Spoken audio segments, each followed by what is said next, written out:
Thanks for checking out the Brad and John Show podcast. This segment of the show is brought to you by John Combest's book, Stalking, Harassment, Internet Trolling, A Guide to Recovering and Rebuilding After Online Attacks. It's a great reference if you've ever been the unfortunate target of a social media attack.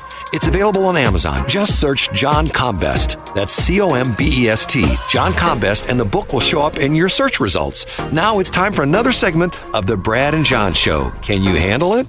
It is Brad and John. We are the Brad and John Show. You can check out the website at bjshow.co. That's bjshow.co, not a .com, .co. We couldn't afford the M. And you can check out John Combest's list, a very extensive list on a daily basis since 2001 at johncombest.com. That's C-O-M-B-E-S-T, johncombest.com. Okay, couple things to talk about, okay? Yeah, I'm ready. Luke Combs. You know who Luke Combs is? He's a singer. Yes, he's a country guy. And I think he's a very talented guy. And it's interesting, for a long time, if you were going to be a male country music star, you had to look like Joe Stud. You know what I'm saying? You had to be... I do, yeah. You had to look rugged but still handsome. Right, good-looking guy. Okay, now there's a whole slew of, shall we call, and if you know who Jelly Roll is? I've heard his songs, but I don't know what he looks like. He has that song about asking God for things. Good. Do me a favor. You're sitting right there in front of your computer. Pull up a picture of Jelly Roll, okay? Jelly Roll. Jelly Roll. Now, he's not to be confused with Jelly Roll Morton, the famous ragtime singer. No. Jelly Roll is about as far as weight. Oh, wow. He is a Jelly Roll. Yes. And he has face tattoos. That's yes, nice. And he probably weighs about, and I'm not exaggerating, I think he weighs like 325 pounds, okay? Yeah. Okay.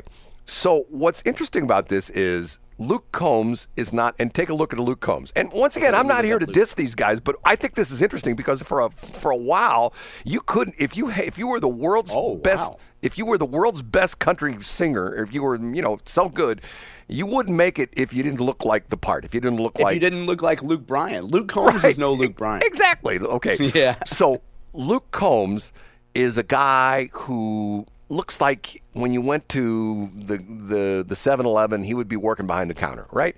He looks like he could do a good job on your carburetor. Right. Joe average dude, got red hair, got a big old beard, overweight, okay? First off, he's married to this gorgeous woman. And I'm thinking to myself, if he wasn't Luke Combs, the country singer, he wouldn't have a chance. Second off, there's been an interesting story that's come out about him, and I want to mention this because there's a sidelight to that nobody's really talking about. His company, that I guess it's management company or something like that, has started suing people for selling Luke Combs merchandise that's not authorized, okay? Bootleg, yeah, right. Like outside of concerts or something, right. I guess. Well, not necessarily outside of concerts. Now it's online. They're selling stuff on SD and stuff like that. They're selling mugs and T-shirts and stuff like that. So they sued a lady in Illinois, and she's got, I think she's up there in years, and she's retired, and she's not in the best of health. And they sued her for $250,000, and they won. And you know how they won? How's that? She never knew about it because, and this is the part of the story that I don't think has been covered. This is in Illinois. Apparently the law in Illinois has been changed where if you are suing someone, they have to personally be served. Now you can serve them over the internet via email. So she probably never got exactly. She never got served. Wow. Went into her spam box or something like that, and all of a sudden, somehow or another, she noticed. She applied for credit or something like that, and somebody said, "Well, you've got a $250,000 lawsuit against you." And she goes, "What are you talking about?" Yeah. They sued her in court. The attorney showed up on the day of court. She was not there. They called for default judgment, essentially meaning the judge awards them, she doesn't have a right to defend herself because she doesn't know about it. And she loses the case, and they win the case, and they got a $250,000 judgment against her, which they could come and take her cars away, of course, put liens on her houses, garnish her paycheck, all that kind of stuff. So what happened was Luke Combs found out about it and said, whoa, hold on a minute. What's going on? So he goes through his management people and they say, what are you doing? And they were just suing anybody that they could find online that was bootlegging his stuff. And she turns out to be some poor lady who's, knocking out a couple bucks a day by doing some stuff on SD and stuff like that. But I thought the thing that was fascinating to me was, think about this. How many people check their email that carefully. And not only that, how many people have multiple email addresses? I mean, I do. That have no idea if they got a notice like that. I do for various things. I've got a couple company email addresses. I've got a personal email address. The idea being you try to say, okay, if you want to email me personally, here's my address, blah, blah, blah, that kind of stuff. Okay. Yeah. On some of them, I don't check them that often, to the point where I may go a week or 2 weeks not even look at the stupid thing. And I'm thinking to myself, okay, how do they change the law? And what's interesting about this is, I don't know how it is in Illinois. In Missouri, there's 2 levels of the justice system on a county basis. That's what they call the associate civil court, which is typically you didn't pay your credit card bill, you owe them $3,000. They sue you in associate civil court. Then there's the regular civil court where the barrier is $25,000 and up. So, once again, she got a $250,000 judgment. I don't know if it was how it was in Illinois. I don't know the court system. And that takes a little bit more in civil court. That's not like in associate civil court. That's where they just grind out, these companies buy like bad debt from credit card companies. Yeah. And they just buy it en masse. Right. They just sue everybody on the list, and it's just literally a cattle call. I'm just curious as to how that went down, because I'm thinking to myself, look, I get that things are changing. The internet has changed everything. But I think there's some things that you still should have where if someone's going to sue you, you have to have the papers put in your hand. You know what I'm saying? It's hard to believe. It's hard to believe that anybody thought that would be a good idea unless you had. I mean, process servers would obviously oppose it because their jobs. Their business. You think that there would be enough?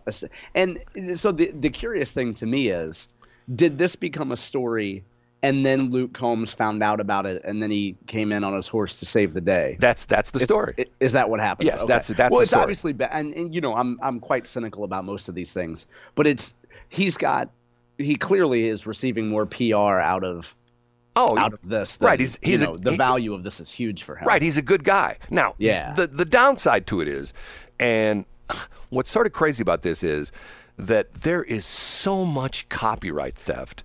You and I have talked about this to a certain extent. I've got a show that's running on this very station right now where I interviewed Tim Burt, who used to be the creative service director for KMOX. Now he runs his own company helping people do marketing and things like that. And I've attended his seminar at the St. Louis Business Expo where he warned everybody about AI. And what the problem with AI is, like, let's say you go on AI and you say, I want, and he used the example of, it's sort of a crazy example of Colonel Sanders riding a unicorn on the moon. Okay, and you put that into your AI image generator and say, hey, send me an image of Colonel Sanders riding a unicorn on the face of the moon. Okay, and boom, out comes this picture. There it is, yeah. It's really good, too. And it could look like it was designed by KFC. Right. The problem is that it contains a copyrighted image of Colonel Sanders, which is also a trademark violation. Yep. It has a copyrighted image of the moon, and it has a copyrighted image of the unicorn. So here you go where, you put this on a website, you go, and all of a sudden you got 3 people suing you. So what he's saying, though, is that this isn't a new problem. AI just makes it easier for you and I. In the past, someone with great graphic skills could have done the same thing. Right. But right now, within 5 minutes, you and I could go to one of these websites and have it done. But the problem is people think that because it's being generated by AI, there's no property rights to it. Get what I'm saying? What you're saying. Yeah. So in other words, the idea being is they're saying that if the AI machine cranks it out, that matter of fact, there's been a thing recently.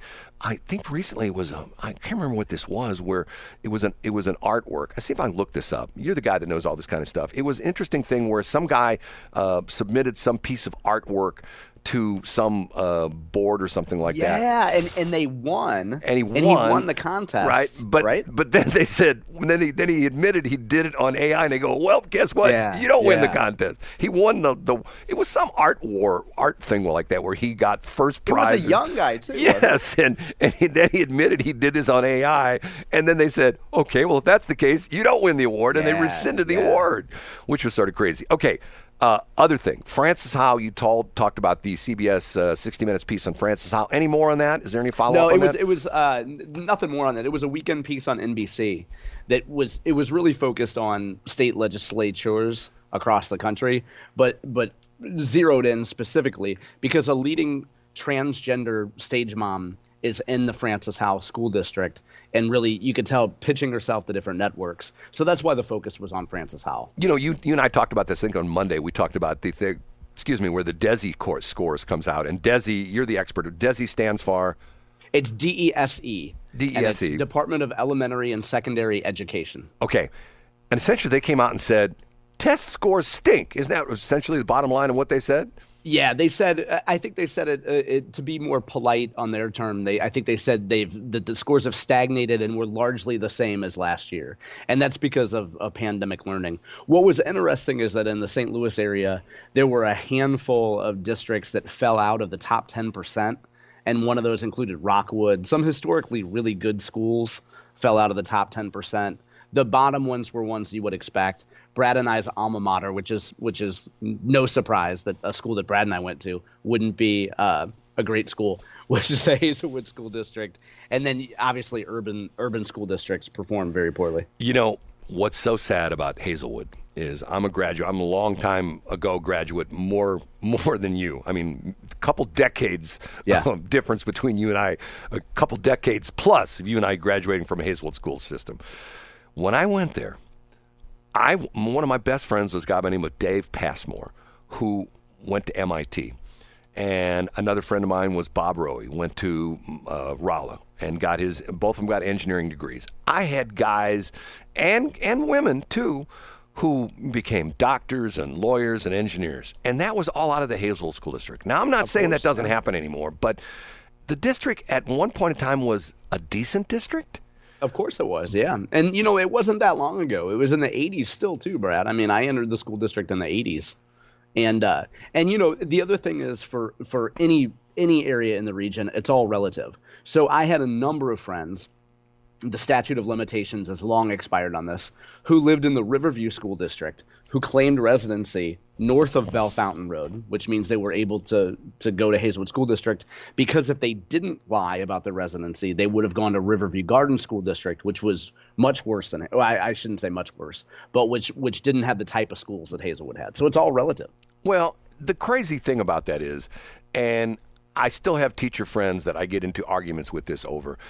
The crazy thing about this is, to me, that if you essentially, and this is one of the Republican versus Democrat things, that if you did the voucher system essentially is you pay taxes, like when you pay your real estate taxes or you pay your personal property taxes, if you look at your bill, it divvies it up as to who gets what share of the money you spent for taxes. And typically, almost always, the most money goes to your local school district. So essentially what they're saying is you get a voucher, and you can take that voucher, and if you live in North County and you want to go to Lindbergh High School in South County, you can go there. You can essentially say, here's my voucher. I don't want to go to the Hazelwood School Districts or the Ferguson-Florissant District or whatever, Pattonville, whatever the district is, okay? And the teachers, if you talk to teachers, oh my God, that's the worst thing that ever happened in the world. And you know what I always say to them? What's that? And they get really mad at me. And I said, you live in the district you teach in? Oh yeah, I live in the district. Okay, here's the new rule. You as a teacher cannot do business outside of your district. You can't go to, if you're a teacher in Ferguson, Florida, you can't go to the Galleria to buy anything. You can't attend any sporting events in downtown St. Louis.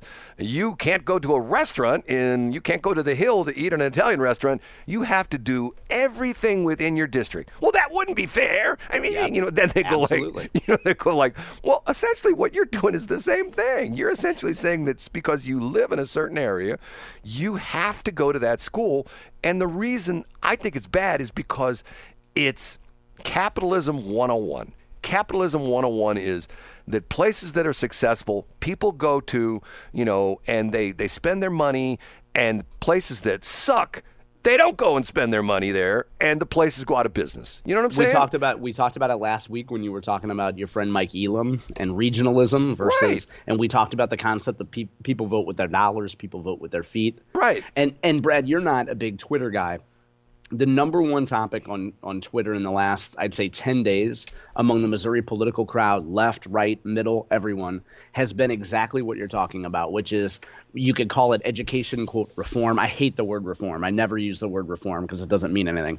But education change, school choice, whatever you want to call it, the idea of proponents of these changes say we should be funding students and not systems. So the money should follow the student throughout whatever district that the parents choose to send them to. So that's been the number one fight, because legislators going back on January 3rd to the Capitol, are a number of legislators have proposed education bills that would do exactly what you described, Brad, which is fund the students and not the system. And then, of course, you have a lot of people who oppose that.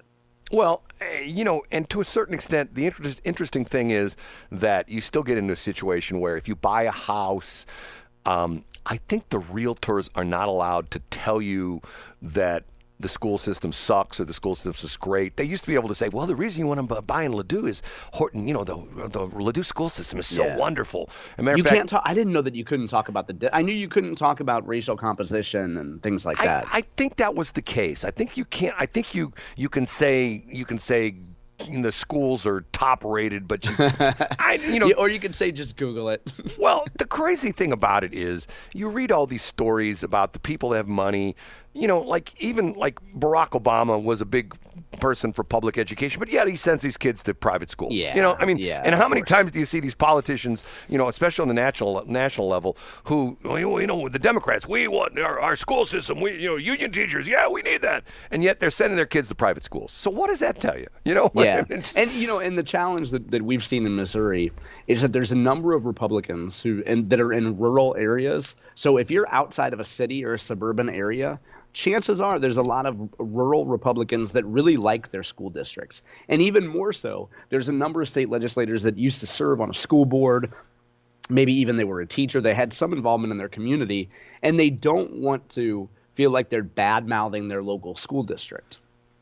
Yeah. You get what I'm saying? Oh, I understand. I mean, if you're like in northern Missouri, like you talk about all the time, the fact I used to drive that all the time when on the way to Des Moines, there's not a lot up there. And you don't have like in St. Louis where you can go, depending on where you live, you can go a mile in 4 different directions and be in 4 different school districts. You know what I mean? Absolutely. And you wouldn't have that choice. So a lot of folks in rural Missouri say, hey, it's not that big of a problem for us. Why are you messing with schools? Right. I hear you. We have to take a break at 7:40. Thanks for checking out the Brad and John Show podcast. This segment of the show is brought to you by John Combest's book, Stalking, Harassment, Internet Trolling, A Guide to Recovering and Rebuilding After Online Attacks. It's a great reference if you've ever been the unfortunate target of a social media attack. It's available on Amazon. Just search John Combest. That's Combest, John Combest, and the book will show up in your search results. Now it's time for another segment of the Brad and John Show. Can you handle it?